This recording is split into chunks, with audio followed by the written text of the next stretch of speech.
ونشهد أن سيدنا وسندنا وحبيبنا وطبيب قلوبنا ومولانا محمدا عبده ورسوله.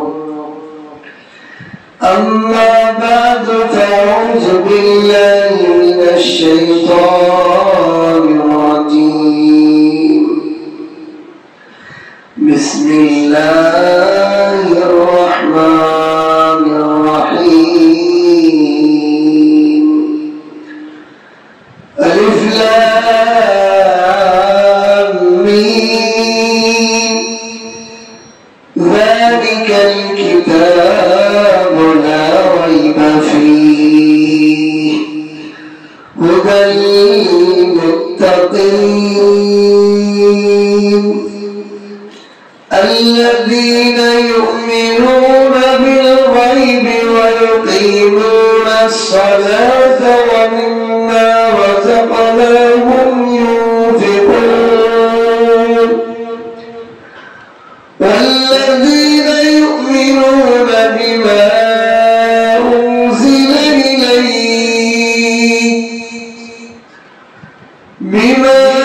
أنزل إليك وما أنزل من قبلك وبالآخرة هم يوقنون.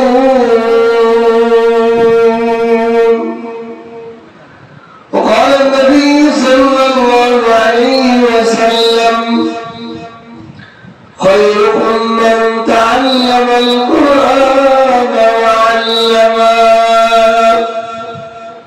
أو كما قال عليه الصلاة والسلام.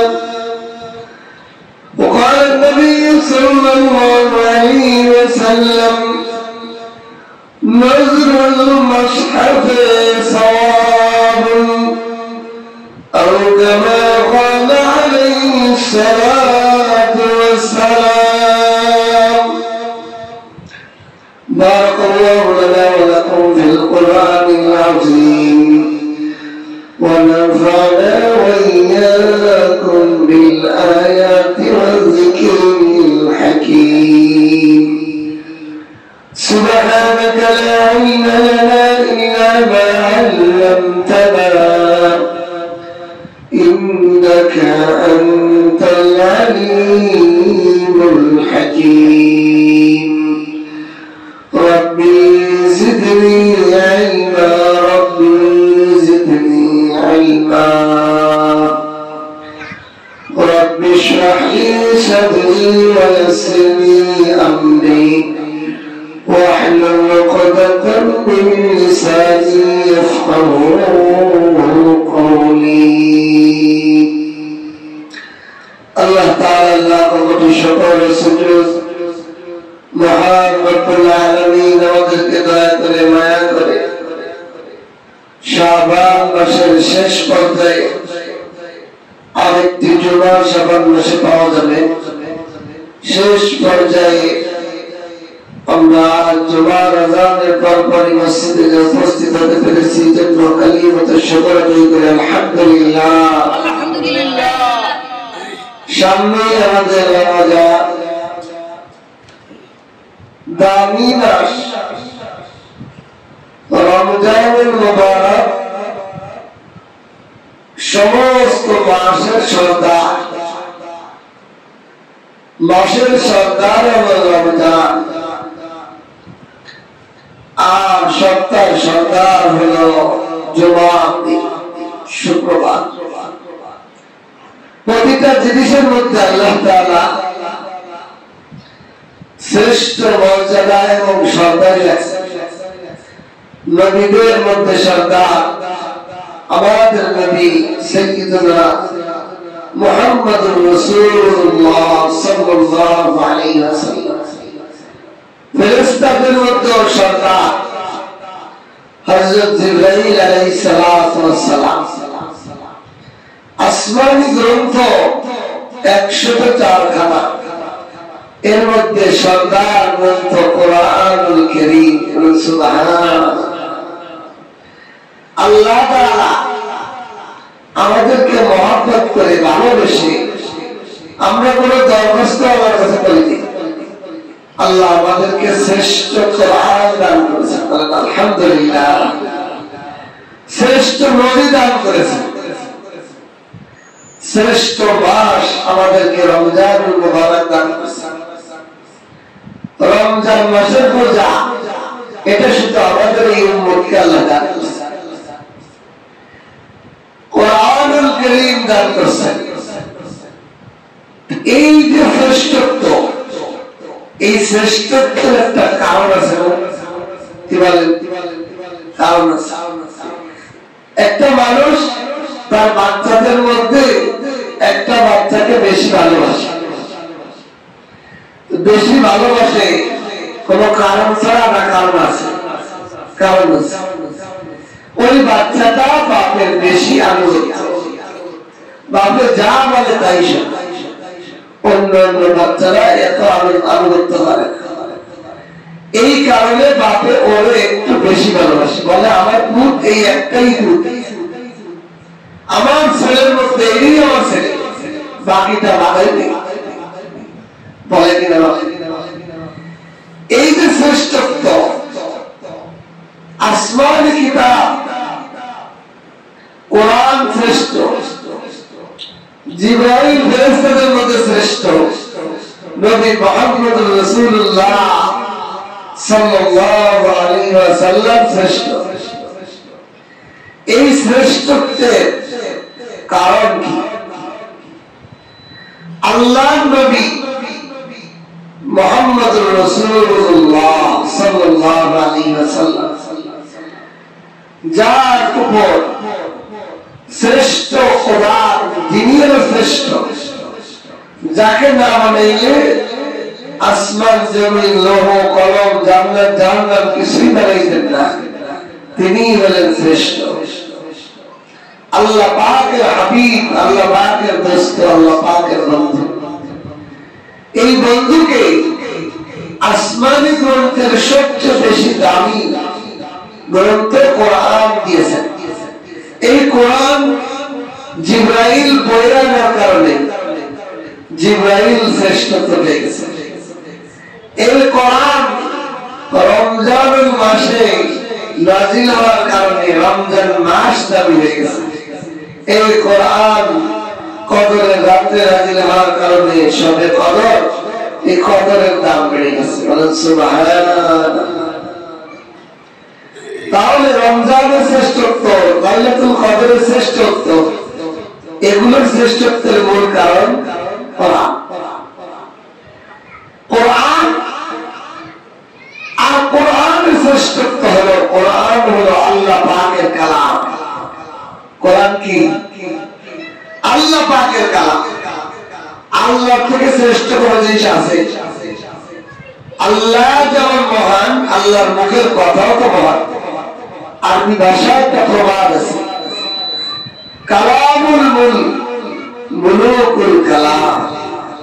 অর্থ কি? বাদশার কথা, কথাদের বাদশা। আমার আপনার কথা আর উপদেষ্টা মন্ডলী প্রধান উপদেষ্টার কথা এক হবে। আমার আপনার কথা শোনার মতো মানুষ নেই। আর প্রধান উপদেষ্টার মধ্যে কি বেরোয়, হাজার হাজার মিডিয়া তাদের ক্যামেরা ধরে সারা বিশ্বে চলে যায়। তার সে কি বলে, সর্বপ্রতিটা কথা মিডিয়ায় প্রচার হয়ে যায়। তার বাইরে চিন্তে কথা বলতে হবে। একটা ভজ মিথ্যা অন্য উল্টো পাল্টা কথা বললেই এটা কি হয়ে যাবে, সমালোচনার ঝড়। ঠিক কিনা? এজন্য আল্লাহ হলো বড়, আল্লাহ শ্রেষ্ঠ, আল্লাহর কথা এটাকে আরবিতে বলা হয় কালাম। এজন্য এই কিতাবের নাম হলো কালামুল্লাহ, আল্লাহর কথা। আল্লাহ পাকের কথাবার্তাই কোরআন। আল্লাহর কথা বন্ধুর সাথে, বন্ধুর কাছে মেসেজ, বন্ধুর পরিবার বন্ধুর উম্মতের জন্য দিক নির্দেশনা সর্ব বিষয়ে কথাবার্তা মেসেজ হলো এই কোরআন। নবী মুহাম্মদুর রাসূলুল্লাহ সাল্লাল্লাহু আলাইহি সাল্লামের কাছে আল্লাহ তাআলা বন্ধুর যত কথাবার্তা সব কথাবার্তার দিক নির্দেশনা সব বিষয় এই কোরআনে কারীমের মধ্যে আছে। এই জন্য এটা দাম। যেহেতু আল্লাহর কথা কোনদিন শেষ হওয়া আছে, এই জন্য পৃথিবীতে আসমানি গ্রন্থ আরো যত আছে সব দুনিয়ার মানুষ নষ্ট করার চেষ্টা করছে, বানানো কোয়ানোর চেষ্টা করছে, কিন্তু আল্লাহ এই আখেরি কিতাব যেটা কিয়ামত পর্যন্ত থাকবে, এই কিতাবের মধ্যে কোনো রদ বদল, কোনো ভুল করার সন্দেহকর অবকাশ রাখেন। বলেন সুবহানাল্লাহ। কোরআনকে কোরআন করে নামকরণ কেন করা হয়েছে? কোরআন শব্দের অর্থ হলো পাঠ, পড়া। স্বাভাবিক বাংলা গ্রাম্য ভাষায় করে পড়ালেখা, পড়া বা পাঠ। কোরআনকে পাঠ করে নামকরণ কেন করা হয়েছে? পৃথিবীতে সবচেয়ে বেশি সর্বক্ষণ সেকেন্ডে তেলাওয়াত হয়, পড়া হয় কোরআন। আর কোন কিতাবের পড়া হয় দেখাতে পারবেন? আপনি চিন্তা করেন, পৃথিবীটা গোল, দিন রাত আবর্তনের কারণে দিনও ঘুরতেছে, সকালও ঘুরতেছে, দুপুরও ঘুরতেছে। আর সারা পৃথিবীতে মুসলমান বিভিন্ন প্রত্যেকটা এলাকায় কোরআনের হেফজখানা আছে কিনা? হেফজখানায় দিন রাত 24 ঘন্টা খাওয়া, গোসল আর নামাজ ব্যতীত সবসময় ঘুম ছাড়া সবসময় পড়া হয় না? তাহলে পৃথিবীর সব সময় কোন না কোন জায়গা কোরআন তেলাওয়াত করা হইতেছে। হেফজখানা বাদ দিলাম, নামাজ 5 ওয়াক্ত নামাজ আছে না? ধরেন আমরা জুমার নামাজ পড়তে আসছি, পৃথিবীর এখনো তো অনেক জায়গায় ফজরের আযান আছে, ফজরের নামাজে দাঁড়াইছে, কোন জায়গায় যোহরের নামাজে দাঁড়াইছে, কোন জায়গায় আসরের নামাজ দাঁড়াইছে, কোন জায়গায় মাগরিবের নামাজে দাঁড়াইছে। কারণ পৃথিবীটা গোল, দিন রাত ঘোরার কারণে ফজরও পড়তেছে, যোহরও পড়তেছে, আসরও পড়তেছে। পৃথিবীতে সব সময় 5 ওয়াক্ত নামাজ প্রতিটা টাইমে চলতেছে। বুঝতে পারছেন? প্রত্যেকটা নামাজে তেলাওয়াত হচ্ছে কিনা? মুসল্লিরা সুন্নতের মধ্যে তেলাওয়াত করতেছে কিনা? তাহলে পৃথিবী 1 সেকেন্ডের জন্য, পৃথিবী 1 মুহূর্তের জন্য কোরআন তেলাওয়াত মুক্ত নয়। আল্লাহু আকবার। এজন্য আল্লাহ তাআলা কোরআনকে কোরআন করে নামকরণ করেছেন। যে কোরআন শব্দের অর্থ হলো পড়া। খালি এটা পড়তে থাকো, এটা পড়তে থাকো, এটা তেলাওয়াত করতে থাকো। এক হাদিস আমি তেলাওয়াত করেছি, কেউ যদি পড়তেও না পারে, আছে না আমাদের সমাজে কোরআন পড়তে পারে না। দেখেন আমাদের নবী আমাদের জন্য কত সুবিধা দিয়েছে। কেউ পড়তে পারে না, সে যদি কোরআনের দিকে তাকিয়ে তাকিয়ে লাইন বাই লাইন দেখে, প্রতিটা দেখায় দেখায় তাকে আল্লাহ তাআলা সওয়াব দান করেন। সুবহানাল্লাহ। নজরুল মাসহাফ সওয়াব। হাদিসের মধ্যে আছে 3টা জিনিসের দিকে তাকাইলে আল্লাহ তাআলা নেকি দান করতে থাকে। বলেন সুবহানাল্লাহ। আপনি আমি জিকির করলে নেকি হয়, আপনি আমি নফল নামাজ পড়লে নেকি হয়, আপনি আমি তেলাওয়াত করলে নেকি হয়। আমার নবী বলেন 3টা জিনিসের দিকে যদি কেউ তাকিয়ে থাকে, ওই লোকটারও নেকি হইতে থাকে। বলেন সুবহানাল্লাহ। এই 3টা জিনিস কি? একটা হলো আল্লাহর ঘর বাইতুল্লাহ, কাবার দিকে আপনি তাকিয়ে চুপচাপ তাকিয়ে থাকেন, কোন ইবাদত করেন না, মুখ খোলেন না, জিকির করেন না, তেলাওয়াত করেন না, আমার মালিকের ঘরের দিকে তাকায় থাকবেন, আপনার আমলনামা নেকি দিয়ে মালিক ভরিয়া দিবে। সুবহানাল্লাহ। আমরা তো বিভিন্ন জিনিসের তাকাই, সিনারির দিকে তাকাই, সুন্দরী নারী দেখি, সুন্দরী বাচ্চা দেখি, বিভিন্ন জিনিসের দিকে তাকাই, কিন্তু কাবা ঘরের দিকে তাকিয়ে থাকলে খালি নেকি হতেই থাকবে। এজন্য অনেকে হজে বা উমরায় যায়, বলে হুজুর কি আমল করবো?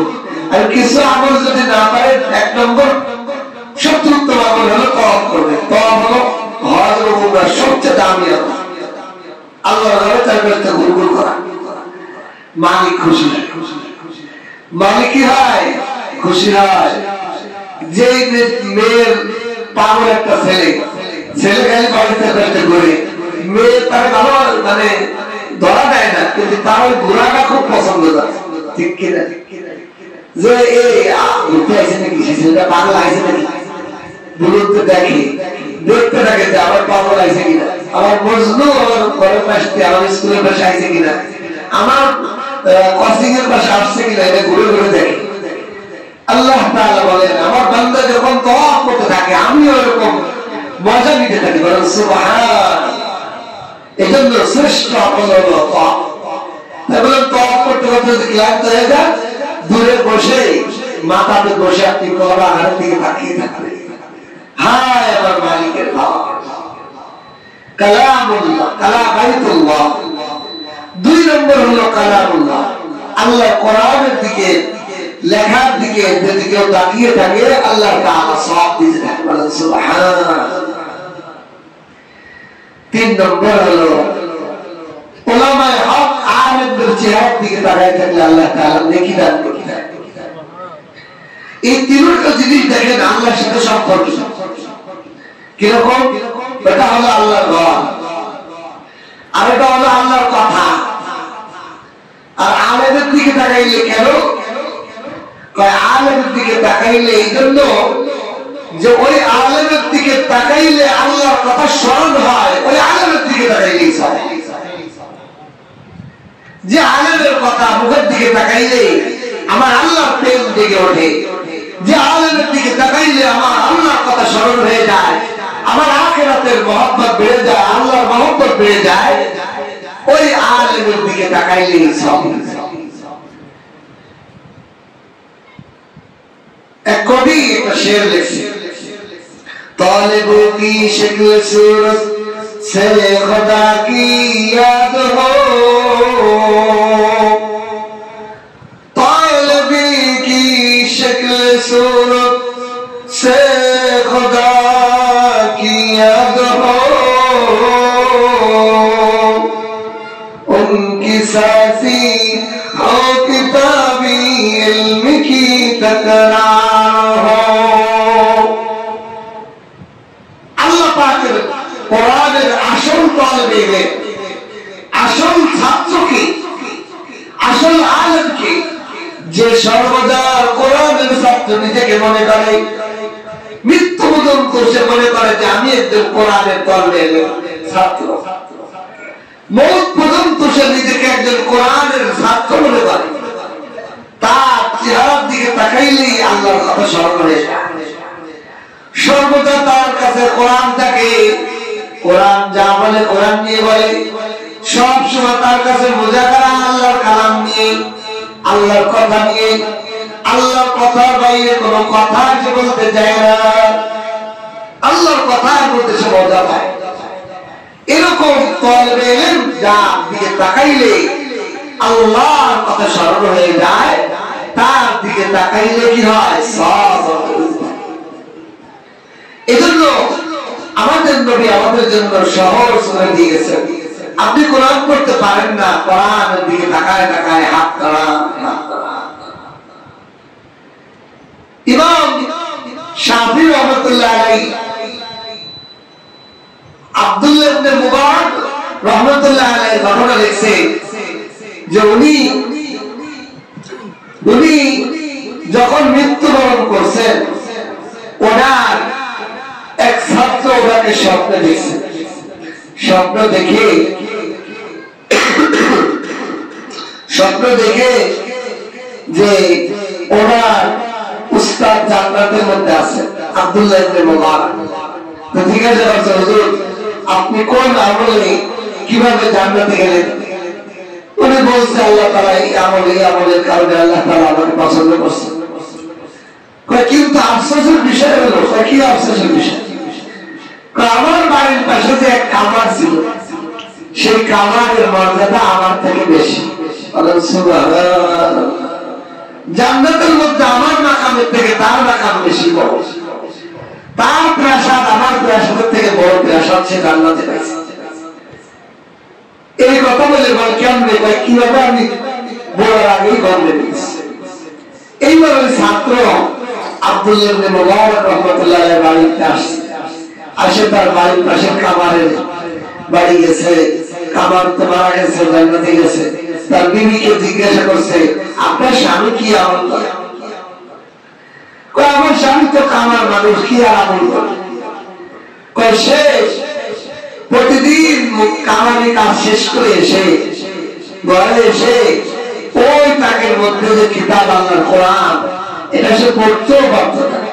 সে এটার মধ্যে হাত বুলাইতো আর বলতো, হায় আমার মালিকের কালাম, কতই না সুন্দর, কতই না কথা আছে দামি, আমি তো পড়তেও পারি না, বুঝতেও পারি না। আব্দুল্লাহ ইবনে মুবারক সে পড়তে পারে, আমল করতে পারে, সে কত আমল করে, আমি তো কিছুই করতে পারি, আমি তো বুঝি না, আমি তো তার মতো কোরআন পড়ে বুঝতে পারি না। আমি আফসোস, এই প্রতিদিন আফসোস করে অনেকক্ষণ দেখে দেখে রাতে ঘুমাই। আল্লাহ তাআলা তার আমল আব্দুল্লাহ ইবনে মুবারকের থেকে বাড়াইছে, বলে সুবহানাল্লাহ। কিসের কারণে?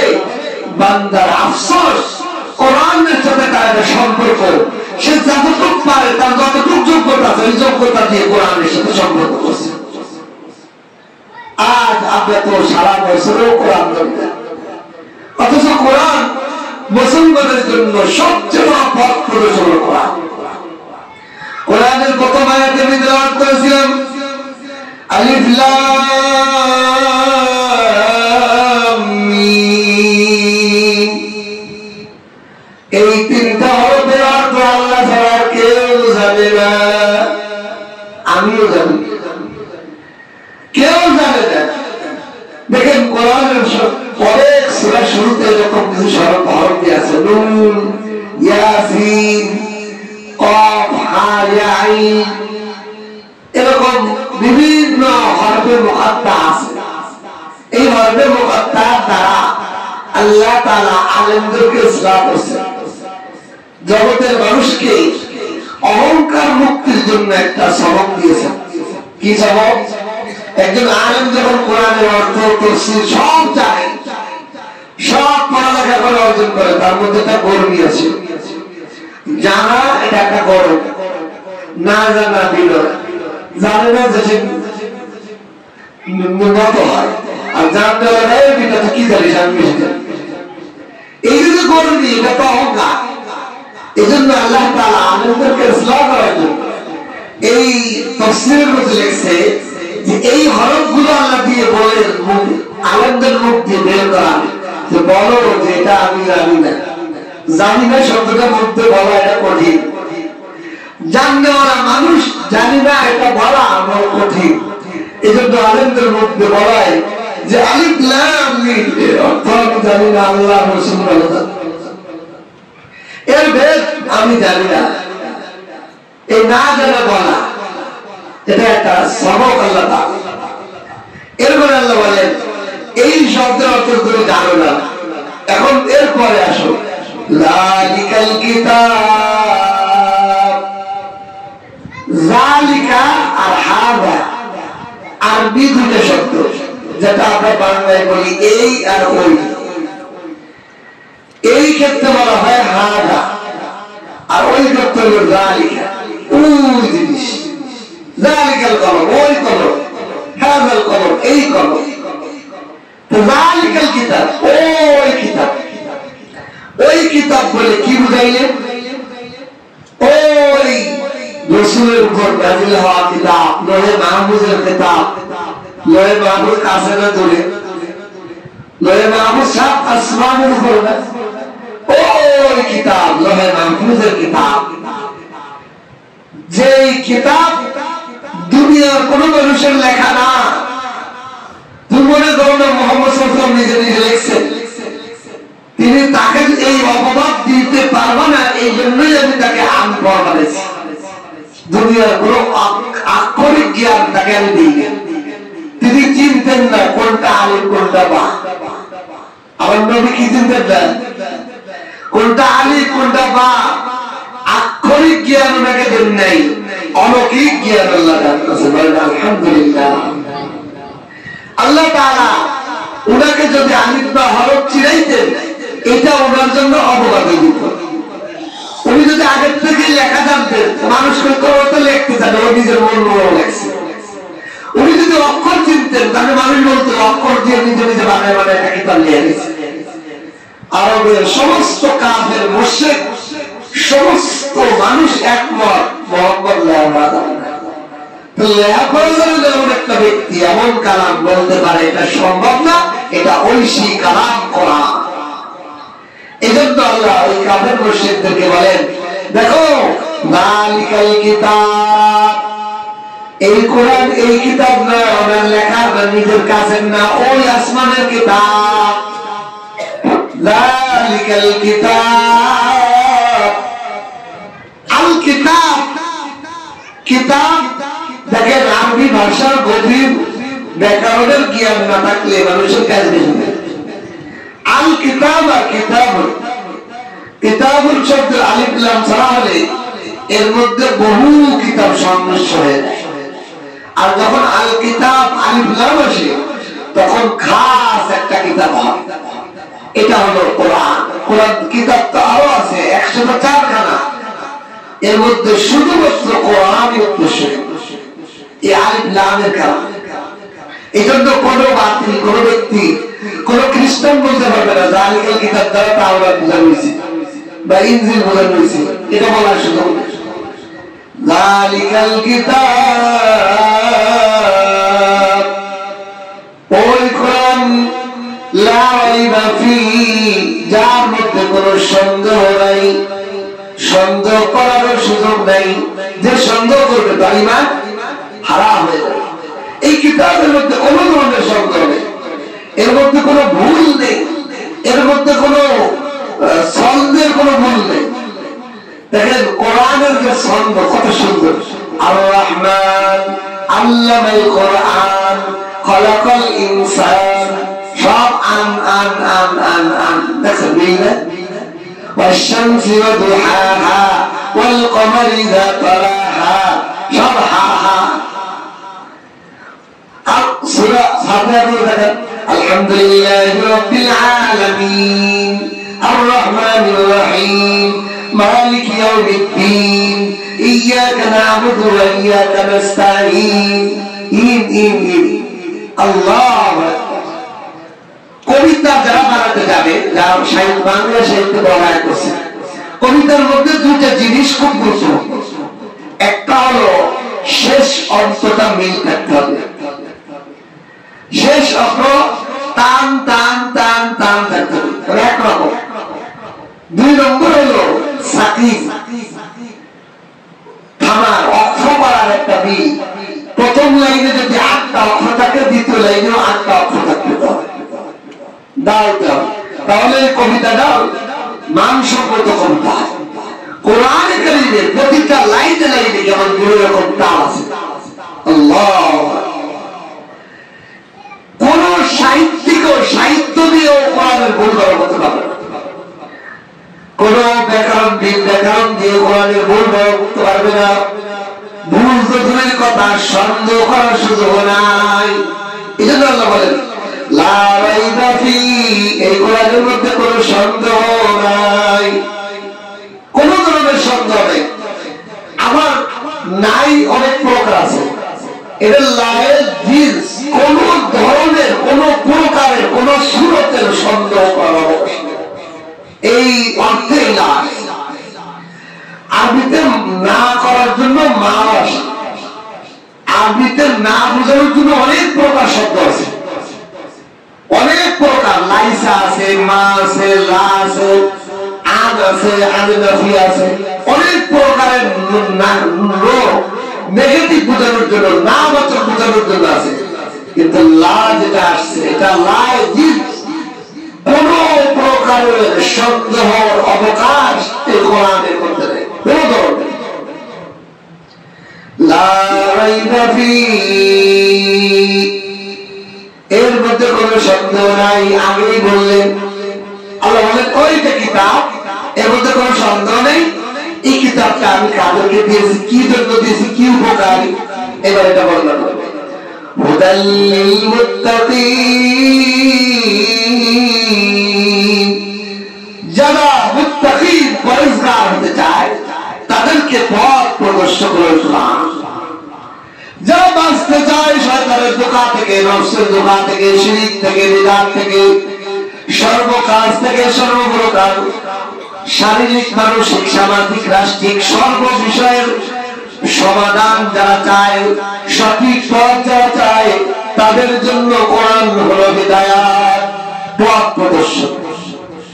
যেমন একটা উদাহরণ দিয়ে বোঝাই, আব্দুল কাদের জিলানী রহমাতুল্লাহ আলাইহি রাতের বেলা ইবাদত বন্দেগি করতেছে, ইবলিস শয়তান এসে তাকে ধোঁকা দেওয়ার জন্য কয়, আব্দুল কাদের জিলানী আপনার আজকে থেকে ইবাদত বন্দেগি করা লাগবে না, আপনার রিটায়ার, আপনি অবসর প্রাপ্ত, আজকে থেকে আর ইবাদত বন্দেগি করা লাগবে না, আপনার প্রতি আমি খুশি হয়েছি, আল্লাহ আমার আপনি শরবত পান করেন, জান্নাতের শরবত নিয়ে আসেন। বলেন আমাদের মতো কেউ যদি লোক দেয়, আমাদের মধ্যে আল্লাহ আমি কত বড় কামের বীর হয়ে গেছি, কত বড় ইবাদতগার হয়ে গেছি, আমার আল্লাহ আমার জন্য শরবত নিয়েছে জান্নাতের থেকে, আমাদের অবসর দিয়েছে, আর বন্দেগি দরকার নেই। কিন্তু আব্দুল কাদের জিলানী কাছে কি আছে? কোরআন। মায়ের গর্ভ থেকেই যিনি 18 পারা কোরআনের হাফেজ, ওনার মা, ওনার আম্মা জান 18 পারা হাফেজ ছিলেন।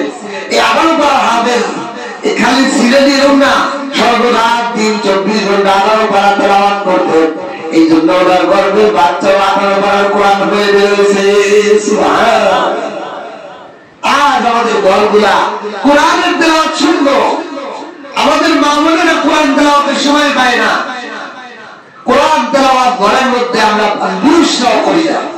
একটা ঘর কোরআন তেলাওয়াত শুনলো মানে এগুলো রহমত শুনলো। আব্দুল কাদের জিলানী কোরআনের দিকে তাকাইলেন, রাস্তা কে দেখাবে? কোরআন দেখাবে না? কোরআনের দিকে তাকাই দেখেন, কোরআনে আল্লাহ তাআলা বলেন, ওয়া'বুদ রাব্বাকা হাত্তা ইয়াতিয়াকাল ইয়াকিন। আমার আল্লাহ বলেন, ও নবী মুহাম্মদ সাল্লাল্লাহু আলাইহি ওয়াসাল্লাম, আপনি মৃত্যু পর্যন্ত আমার ইবাদত করতে থাকেন। কোরআনে বলতেছে কি, মৃত্যু পর্যন্ত ইবাদত করতে থাকো। তাহলে কোরআন আল্লাহ, তাহলে কোরআনের কথা অনুযায়ী আল্লাহর কথা মিলল, এরা কি আসল আল্লাহ না নকল আল্লাহ? ধরা খাইছে কিনা? কোরআনের সামনে আনলেই নকল ধরা পড়ে যাবে। কষ্টিপাথর থাকলে স্বর্ণ, হীরা, মণিমুক্তা, দামি পাথর ধরা খেয়ে যাবে। এটা আসল সোনা না নকল সোনা? ঠিক কোরআন সামনে যখন আসছে আব্দুল কাদের জিলানী, আল্লাহ কইছেন নবী নেই, যে নবীর আগের গুনাহ নেই, পরের গুনাহ নেই, জিন্দেগির কোনো গুনাহই নেই, তাকে মৃত্যু পর্যন্ত ইবাদত করতে বললেন। আর আমি আব্দুল কাদের জিলানী কে? আমি তো নবীর ঘোড়ার, উটের ধুলার মালিশ হবো না, সেই নবীর ইবাদত মৃত্যু পর্যন্ত করতে বললেন। আর আমার ইবাদত নাই, এ তো আল্লাহ না, এ তো শয়তান।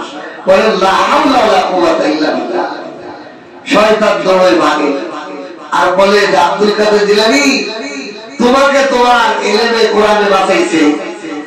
আব্দুল কাদের জিলানী বলে, আরে কোরআনে বাঁচাই নাই, কোরআনের মাধ্যমে আল্লাহ বাঁচাইছে। কে বাঁচাইছে? আল্লাহ বাঁচাইছে। এই জন্য কোরআন সামনে না থাকলে সে প্রতিটা পদে পদে ভুল করবে, প্রতিটা পদে পদে কুফরি শিরকি করে ফেলবে। আজকে কি দিন? 21শে ফেব্রুয়ারি।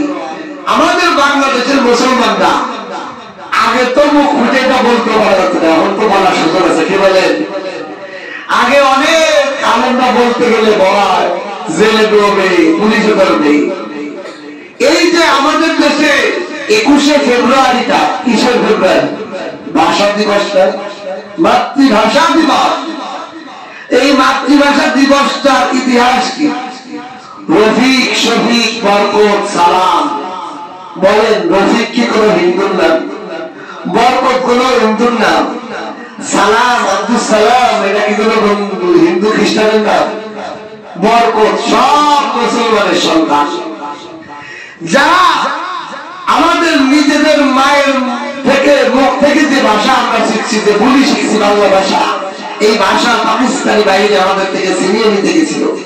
যেই ছাত্র মুসলমান সন্তানরা নিজেদের মুখ পেতে দিয়েছে ওই পাকিস্তানি হানাদারের সামনে, যে আমার মায়ের ভাষার বিকল্প আমরা কোনো ভাষা রাষ্ট্র চাই না, আমরা বাঙালি, আমার মায়ের মুখ থেকে বাংলা ভাষা শিখছি, এই বাংলা ভাষার বিকল্পে পাকিস্তান সরকারের বিরুদ্ধে তারা আন্দোলনে নেমেছে, পাকিস্তানি বাহিনী তাদেরকে গুলি করে মারছে, সবগুলো মুসলমানের সন্তান জীবন দিয়েছে। আর আমরা পালন করতেছি হিন্দুদের মতো মূর্তি বানাই, বলেন নাউজুবিল্লাহ। যে সমস্ত মুসলমান এরকম মূর্তি বানাইয়ে এই মূর্তির মধ্যে ফুল দেবে, সে কি মুসলমান থাকবে না কাফের হয়ে যাবে? সে কি মুসলমানের সন্তান থাকতে পারে, সে না হিন্দু সন্তানের? আশ্চর্য লাগে আমার কাছে, কিভাবে আমাদেরকে বোকা বানাইয়ে আমাদের মুসলমানের সন্তান মারছে, তারা শহীদ হয়েছে, তাদের জন্য আমরা দোয়া করবো, কোরআন খতম করবো, তাদের জন্য আমরা সওয়াব রেজানি করবো, তাদের জন্য আমরা টাকা দান করবো। আর তারা কইলে আমরা ফুল দিয়ে হুবহু একটা বিজাতি মুশরিকদের একটা কালচার পূজা, সেই তাদের মূর্তি বানাইছি, আর তাদের মূর্তি মধ্যে ফুল। ও মুসলমান, কবরে যাওয়া লাগবে না, আল্লাহর সামনে দাঁড়ানো লাগবে না। ইন্না শিরকা লাযুলমুন আযীম, শিরক সবচেয়ে বড় গুনাহ। আল্লাহ ছাড়া কারো সামনে ফুল দেওয়া, আল্লাহর সামনে কারো সামনে পূজা করা, এগুলো পুরোপুরি শিরকের অন্তর্ভুক্ত। কি বলেন? যারা মূর্তি পূজা করে মুশরিক, তারা তাদের ভগবানের সামনে তাদের ধর্ম অনুযায়ী তারা ফুল দেয়, খাবার দেয়, কিছু দেয়। আমরা কোন মুসলমানের শরীয়তে, কোরআনে, হাদিসে কোথায় আছে যে এই রবিক শরীফে 21শে ফেব্রুয়ারিতে তার মূর্তি বানায় তার ফুল দিতে হবে? বলেন। বরং এই সমস্ত মূর্তিগুলোকেও গুড়াই দেওয়া দরকার, এগুলোকেও রাখা যাবে না, কারণ আমরা মুসলমান, আমরা রবিক। আচ্ছা বলেন, আমি যদি আপনাকে প্রশ্ন করি, আপনার দাদার একটা মূর্তি আজকে বানাবে, আপনার বাবা মারা গেছে, আপনার বাবার একটা মূর্তি বানাবে, মূর্তি বানাইয়ে প্রতি বছর আপনার বাবার মূর্তি হলে এটা ভুল দেবেন, আপনি মুসলমান হিসেবে বলেন আপনি এটা করবেন? করবেন? কেউ আমরা করবো না। যার মধ্যে মুসলমান ঈমান আছে, সে জীবনেও কোনোদিন তার বাপ দাদার মূর্তি বানায় প্রতিদিন প্রতি বছর একবার ভুল দেবে, এটা করতে পারে না। বরং আপনারা কি করেন? আমরা কি করি?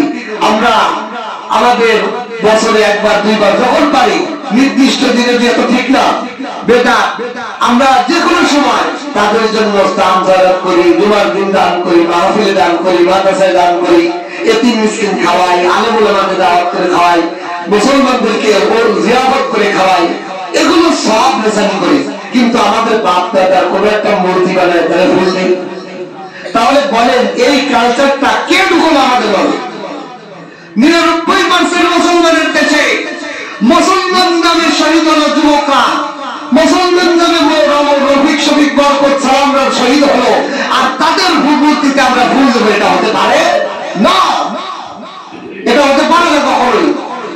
আমি এটার কারণে আমি রাষ্ট্রবিরোধী নয়, বরং আমি একজন মুসলমান, আমার বাপরে আমি যে কাজ করবো না, আমি আমার মুসলমান যে আমার মায়ের বাসা মুখে ফিরে দিল, তার জন্য আমি কেন মূর্তি বানায় তাকে ভুল দেবো? বলেন কোন যুক্তিতে আমি তার মূর্তি বানায় তাকে ফুল দেবো? এটা তো ইসলামিক কালচার হতেই পারে না। এটা যদি কোনো হিন্দু বানা দিত, তার মূর্তি বানায় হিন্দুরা দিত, আমি বানাই দিতাম, তাকে ধর্ম অনুযায়ী তারা করে, ঠিক কিনা? কিন্তু আজ আমাদেরকে এই বিষয়ে এগুলোকেও সমূলে ধ্বংস করে দিতে হবে, আইন করতে হবে। দেশের মধ্যে যারা এখন উপদেষ্টা আছে, আমাদের এগুলো এখন সময় আসছে, এগুলোকে বুঝাইতে হবে যে কোন শিরকের মূল, শিরকের কোন সূত্র, কোন আকাঙ্ক্ষা আমাদের বাংলার জমিনে টিকতে দেওয়া যাবে না। আমরা আলেম ওলামা আগেও বলেছি শেখ হাসিনাকে যে আপনার বাপের মূর্তি বানায়েন না। কি হলো? বাপের মূর্তি তো ঘোরাইলো, মাথার উপর পেশাব পায়খানা করলো, ঠিক কিনা? ইজ্জত গেল না বেইজ্জতি হলো? বেইজ্জতি হয়ে গেল না? ইজ্জত আল্লাহ দেওয়ার মালিক। এই জন্য আমরা বলবো এখনো সময় আসছে আমাদের, এখন আমাদের ভাই রফিক শফিক বরকত, আমরা মুসলমানের ভাই, যেই ভাই মুসলমানের ভাইগুলো আমাদের জন্য আমাদের মায়ের ভাষা আমাদের মুখে ভিড়ে রাখছে, আমরা বাংলা ভাষায় কথা বলতে পারতেছি। আচ্ছা বলেন, হঠাৎ করে আমাদের উপর যদি ইংরেজি ভাষা চাপায় দেয়, হঠাৎ করে যদি আমাদের কাছে আরবি ভাষা চাপায় দেয়, হঠাৎ করে যদি আমাদের উর্দু ভাষা চাপায় দেয়, আমরা কথা বলতে গেলে কষ্ট হয়ে যাবে না? এরকম পাকিস্তানি বাহিনী আমাদের উপর ভাষা চাপাই দিতে চেয়েছিল।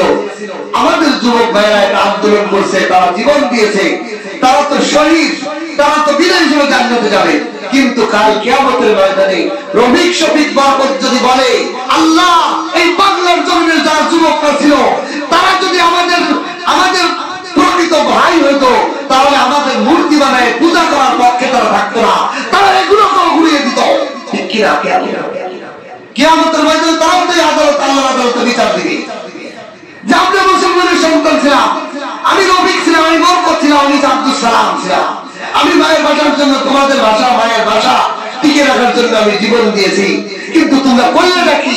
তোমরা বাংলার জমিনে এগুলো মূর্তি বানায় ফুল দিয়ে দিয়ে পূজা করো আর শিরক করো, আমরা কি এগুলো তোমাদের কাছে চেয়েছি? আমাদের জন্য তোমরা দোয়া করবা, আমাদের জন্য দান খরচ করবা, আমাদের জন্য কোরআন খতম করে দোয়া করবা, আমাদের জন্য মানুষের কাছে সব রেজানি করবা, এটা ছিল আমাদের আশা, তোমরা আমাদের দ্বারা করছো না।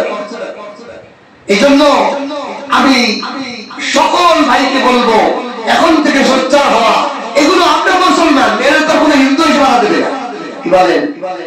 এগুলোর মূর্তিও গুড়িয়ে দিতে হবে, একমাত্র থাকবে এদের জন্য সব রেসানি, এদের জন্য দোয়া দরুদ, এদের জন্য আমরা আল্লাহর কাছে মাগফিরাত করব, আল্লাহ যেন আল্লাহ তাদেরকে জান্নাতের উঁচু মাকাম দান করে, এটা আমরা তাদের জন্য দোয়া করব।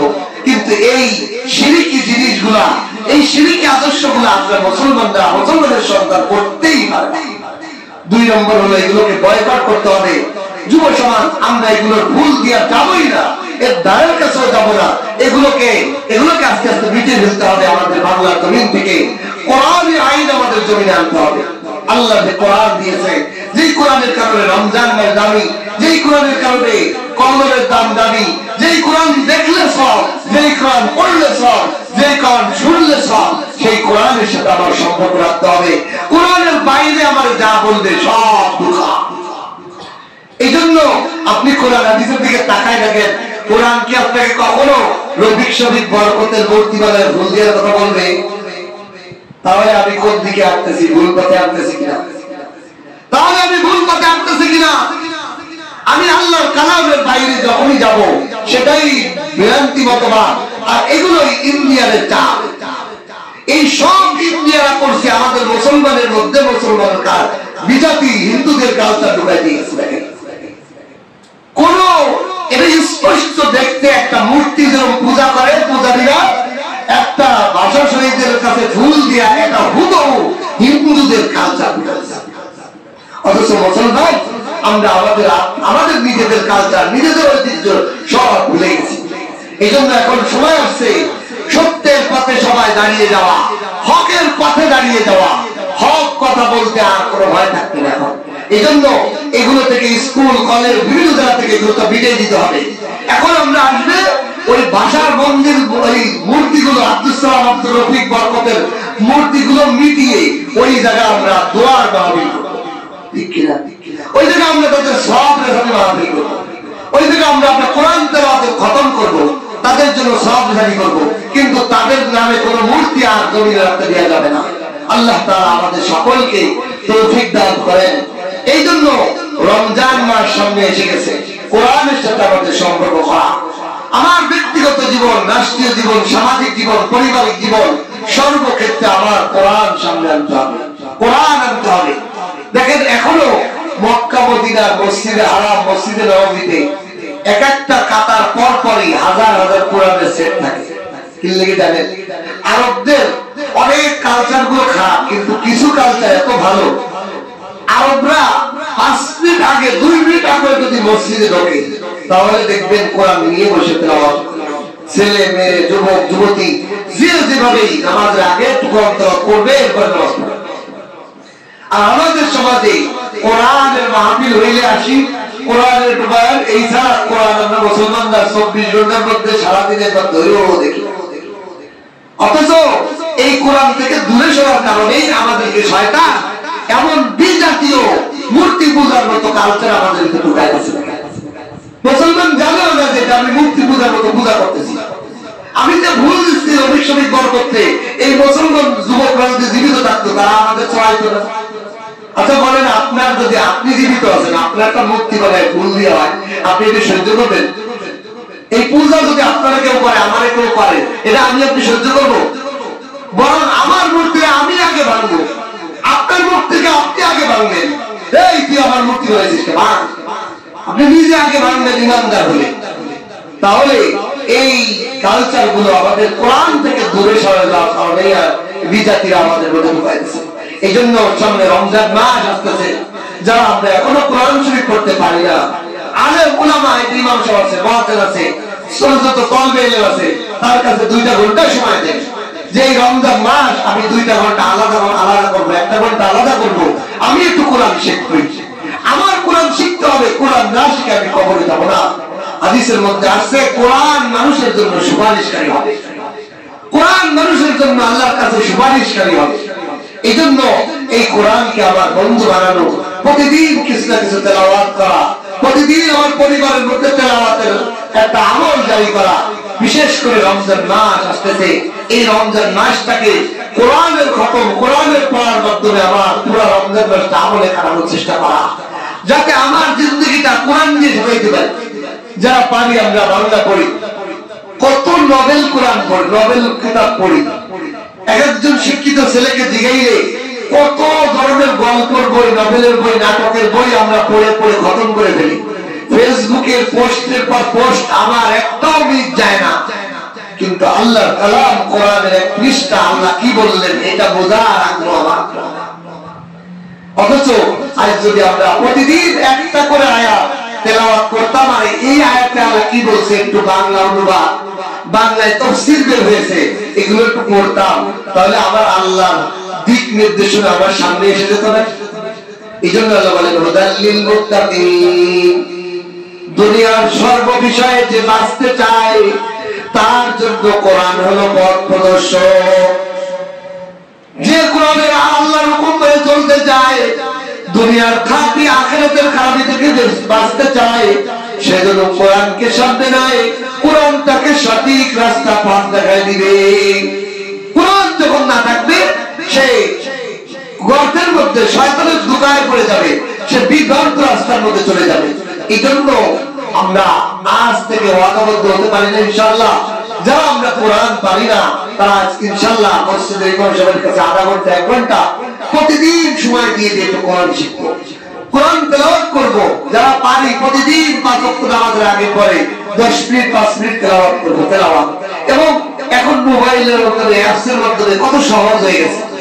আপনি একটু কোরআনের অর্থটা পড়েন, একটু কোরআনের অর্থটা শোনেন, আপনি একটু কোরআনের তাফসীরটা শোনেন, আপনার কোরআনে আল্লাহ কি বলছে আপনার নিজের মধ্যেই আপনাকে নিজেই কোরআন পথ দেখাবে। আপনার আর কোরআন লাগবে, আপনার ভিতরেই আসবে চেতনা আমার এইভাবে চলতে হবে, এটা বিভ্রান্ত, এটা খারাপ, এটা ভালো। আজ কোরআন থেকে যত দূরে মানুষ তত মানুষ গান দেখি জিন্দেগি, বিভ্রান্তের জিন্দেগি, দুনিয়াতে অশান্তি, আখিরাতেও অশান্তি হয়েছে। এই জন্য সামনে রমজান মাস আসতেছে, রমজানের দাম ও কোরআনের কারণে, কদরের দাম ও কোরআনের কারণে, আলেমের দাম ও কোরআনের কারণে, সবের দাম হলো কোরআনের কারণে। এই জন্য কোরআনের সাথে যে সম্পর্ক করবে আল্লাহ তাআলা দুনিয়াতে তার সম্মান বাড়াবে, আখিরাতেও তার সম্মান। এই জন্য আমরা পাবো ইনশাআল্লাহ। ইনশাআল্লাহ আমরা আজকে থেকেই বাসার মধ্যে কোরআন তেলাওয়াতের জারি সিস্টেম করব। প্রত্যেক নামাজের আগে কিছু না কিছু তেলাওয়াত করার চেষ্টা করব। বিশেষ করে সকালবেলা সূরা ইয়াসিন তেলাওয়াত করা। আল্লাহ রাসূল বলেন জুমার দিন সূরা কাহাফ তেলাওয়াত করা। সূরা কাহাফ যদি কেউ তেলাওয়াত করে 1 সপ্তাহ, আগামী সপ্তাহ পর্যন্ত যদি দাজ্জাল বের হয়, এই দাজ্জালের ফিতনা থেকে আল্লাহ তাআলা তাকে হেফাজত করবেন। কত উপকারী রয়েছে তেলাওয়াতের মধ্যে। কোরআনের এক একটা আয়াতের এক একটা মুজিজা, কোরআনের এক একটা শব্দের মধ্যে এক একটা রোগের শিফা। এই জন্য কোরআন তেলাওয়াত আমরা ছেড়ে দিয়েছি। ইমানদারের নফস অস্থির, খাবার নাই, রুচি নাই, কোন দুনিয়ায় শান্তি পায় না, টাকা কামায় শান্তি পায় না, খাবার খেয়েও শান্তি পায় না, কোন দিকেই শান্তি পায় না। কারণ কি? কোরআন ছাড়া। এই জন্য কোরআনকে ধরতে হবে। কোরআনের পথে যখন আসবো তখন আমাদের দিন ও দুনিয়া সব শান্তিময় হয়ে যাবে। আল্লাহ তাআলা আমাদেরকে আমাদের ব্যক্তিগত জীবন, রাষ্ট্রীয় জীবন, বর্তমানে আমাদের রাষ্ট্রীয় জীবনের যত আল্লাহ কোরআনের আইন বাস্তবায়ন করার সরকার দান করে। এজন্য আমরা কোরআন পোষণ করবো। আল্লাহ তাআলা আমাদের তৌফিক দান করবেন। আমিন।